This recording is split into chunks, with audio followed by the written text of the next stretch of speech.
അപ്രതീക്ഷിതമായി എത്തിയ അതിശക്തമായ മഴയിലും കാറ്റിലും UAEയുടെ വിവിധ ഭാഗങ്ങൾ കടുത്ത പ്രതിസന്ധി നേരിടുകയാണ്. കഴിഞ്ഞ കുറച്ച് ദിവസങ്ങളായി തുടരുന്ന അസ്ഥിരമായ കാലാവസ്ഥ ജനജീവിതത്തെ സാരമായി തന്നെ ബാധിച്ചിരിക്കുന്നു. പ്രമുഖ നഗരങ്ങളായ ദുബായ്, അബുദാബി, ഷാർജ എന്നിവിടങ്ങളിൽ ഗതാഗത തടസ്സവും വെള്ളക്കെട്ടും എല്ലാം റിപ്പോർട്ട് ചെയ്തിട്ടുണ്ട്. അധികൃതർ നൽകുന്ന സുരക്ഷാ നിർദ്ദേശങ്ങൾ കർശനമായി പാലിക്കേണ്ട സമയമാണിത്. പ്രവാസികൾ ഉൾപ്പെടെയുള്ളവർ അനാവശ്യ യാത്രകൾ ഒഴിവാക്കാനും അപകട സാധ്യതയുള്ള മേഖലകളിൽ നിന്ന് വിട്ടുനിൽക്കാനും പ്രത്യേകം ശ്രദ്ധിക്കണം.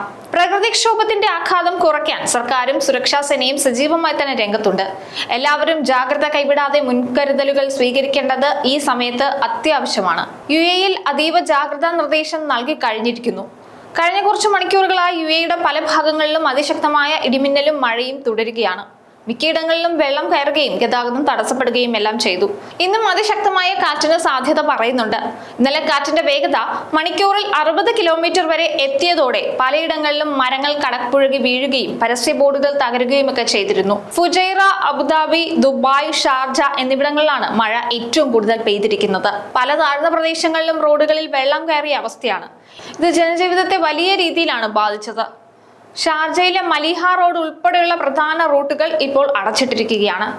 വാദികൾ കരകവിഞ്ഞൊഴുകുന്നത് വലിയ അപകടം ഉണ്ടാക്കുന്നതായിട്ടാണ് പുറത്തു വരുന്ന വിവരം. കൂടാതെ റാസൽ ഖൈമയിലാണ് ഏറ്റവും കൂടുതൽ മഴ റിപ്പോർട്ട് ചെയ്തിരിക്കുന്നത്. എമിറേറ്റ്സ് റോഡിന്റെ ഭാഗങ്ങളിൽ വെള്ളം കയറി ഗതാഗതം സ്തംഭിച്ച അവസ്ഥയിലാണ്. ജബൽ ജൈസ് പ്രദേശം താൽക്കാലികമായി അടച്ചു.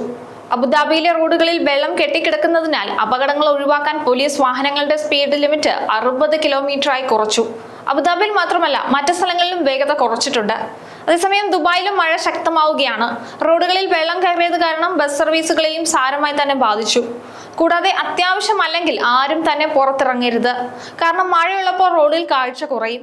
അതുകൊണ്ട് വാഹനം എടുക്കാതിരിക്കുകയാണ് ഏറ്റവും നല്ലത്. ഈ സാഹചര്യത്തിൽ മഴ ആസ്വദിക്കാനും അതുപോലെ അനാവശ്യമായി പുറത്തിറങ്ങിയാലുമൊക്കെ കനത്ത പിഴ തന്നെ ചിലപ്പോൾ കിട്ടിയേക്കാം. അതിനാൽ അധികൃതർ നൽകുന്ന നിർദ്ദേശങ്ങൾ ഈ സമയത്ത് എല്ലാവരും കൃത്യമായി തന്നെ പാലിക്കണം. വാഹനങ്ങളുടെ വേഗത കുറയ്ക്കണമെന്ന് അധികൃതർ ആവർത്തിച്ച് പറയുന്നുണ്ട്.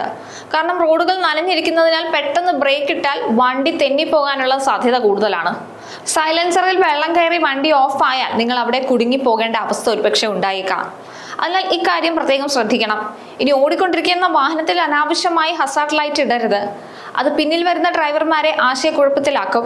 മഴ കാണാൻ വേണ്ടിയോ ഫോട്ടോ എടുക്കാൻ വേണ്ടിയോ മലവെള്ളം ഒഴുകുന്ന വാദികൾക്കടുത്തേക്ക് ആരും തന്നെ ഒരു കാരണവശാലും പോകരുത്. ഇത് വലിയ അപകടമാണ് വിളിച്ചു വരുത്തുന്നത്. കൂടാതെ വെള്ളപ്പൊക്കമുള്ള സ്ഥലങ്ങളിൽ വെറുതെ നോക്കി നിൽക്കാൻ പോകുന്നത് നിയമവിരുദ്ധമാണ്.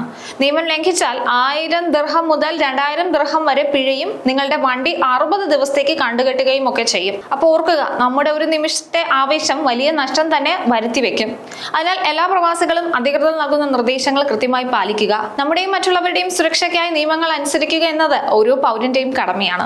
ആവേശം കാണിച്ചോ ഫോട്ടോ എടുക്കാനോ വേണ്ടി അപകട മേഖലകളിലേക്ക് പോകുന്നത് സാമ്പത്തിക നഷ്ടത്തിനു പുറമെ വലിയ ദുരന്തങ്ങൾക്കും ഒരുപക്ഷെ വഴിവെച്ചേക്കും. കനത്ത പിഴയും വാഹനങ്ങൾ കണ്ടുകെട്ടുന്നതും ഉൾപ്പെടെയുള്ള കർശന നടപടികൾ അധികൃതർ സ്വീകരിക്കുന്നത് പൊതുജനങ്ങളുടെ സുരക്ഷ മുൻനിർത്തിയാണ്. നിലവിലെ മഴക്കെടുതികൾ മാറുന്നതുവരെ ക്ഷമയോടെ കാത്തിരിക്കുകയും അധികൃതരുടെ അറിയിപ്പുകൾ ശ്രദ്ധിക്കുകയും വേണം. സുരക്ഷിതമായി വീട്ടിലിരിക്കുന്നത് ഈ സമയത്ത് ഏറ്റവും വലിയ കരുതലാകുന്നു.